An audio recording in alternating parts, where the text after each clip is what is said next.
Hey, for those of you that watch our videos, you have probably seen the one I posted. It may have been the one right before this or one or two before this about do you need to be a licensed real estate agent to be a good land investor? And if you saw that video, you will remember that I said, no, you don't have to be. And I gave the reasons why, but I also said I would give you the reasons why being a land agent could be useful in your land investment business. I promised you I'd give you the other side of the story. So here it is, real quick and simple. If you want to be a land investor and you buy and selling your own tracts, that's how you're primarily making your money. Do you need to become a real estate agent in your state to do it? No. But if you want to, here are two good benefits to that, okay?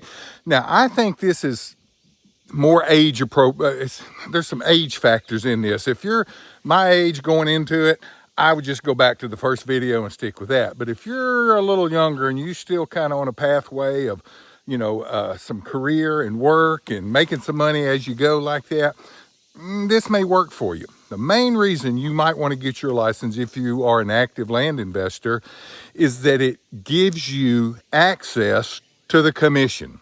Okay, now that sounds like a cheesy thing to think about, but the reality is if somebody's got a piece of property listed, they have it out there at a commission for that seller. I mean, that agent representing the seller. And so that commission is there. And if you're a buyer on the other side of the equation and you are a licensed agent and your license is with a broker, hey, you can get that commission, or you can get a portion of that commission straight up and legitimate. Now, I realize there's some new laws that have made that a little more complicated than it used to be, but not in the land business. Trust me, not with land agents, not with land companies. We just don't get into all of that. Oh, hey, before we even can say another word, you got to sign this buyer's buyer's form. No, you don't. You can do business with a handshake, as gentlemen, as honest people, and still you can get a portion of that commission. It's just part of the negotiation when you make an offer on a piece of property as a licensed agent. So there's some commission out there. You can get a little piece of it if you're a licensed agent, if you're the buyer of a piece of property. So that's one reason. Second reason, there is sometimes you get some information about some tracts before they hit the market, because people are going to call the office. They're going to want to, put property for sale, maybe, with your company, and it's for sale. There's a listing either there or coming before the general public does for the most part. And it may give you a little leg up in terms of, hey, I want to go take a look at that before everybody sees it. And you might can go do that and make an offer and get a deal done before it, really hits the broader marketplace. Now, that doesn't happen all the time. In fact, it doesn't happen as much as people would lead you on to believe it does, because when somebody wants to put a piece of property on the market, they're wanting top dollars. Very seldom any fire sales out there, even though sometimes there are. And so it's a top dollar deal anyway, which you would not have probably been interested in. So yeah, sometimes that is in your favor. Sometimes it's really no big deal at all. So those are two real good reasons to get your license. If you're an active land investor, you can get cut in on the commission as the buyer. You can sometimes be the first one in line to get information about a new listing.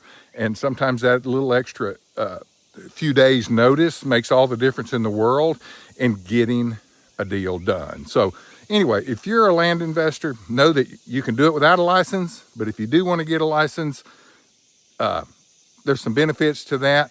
And the third tip, I didn't promise you three, but this is the third one. This is the big one for me. This is my story. I got my license years and years ago. We were buying and selling land. I had a partner and we were doing it privately, but it occurred to me, hey, I'm doing all this work to look at these properties and to tear them apart and to see if it's a deal for us. I've done all this work. I've mapped them. I've gone to look. I've done due diligence. It may not work for us as an investment, but it may work for somebody else. And I was thinking, dang, if I could just take that tract that I've done all that work on, put it on the market, and I'm not going to buy it. My group's not going to buy it, but other people will buy it.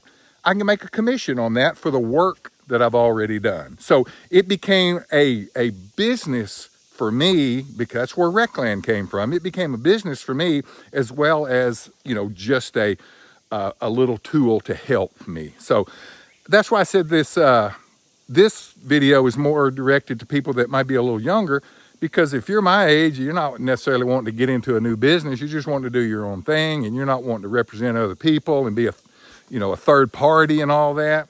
Then the license is really not all that necessary. But if you want to kind of mix the two and represent properties as well as keep your eye out for deals that you can buy as an investor, it may work out for you. And I've made some other videos in the past about how to do that with integrity and honesty and being upfront. You can be an investor and you can represent property to the marketplace, but there's a right way to do it. Anyway, thanks for watching our videos. There's some more right there about land investment. Check them out.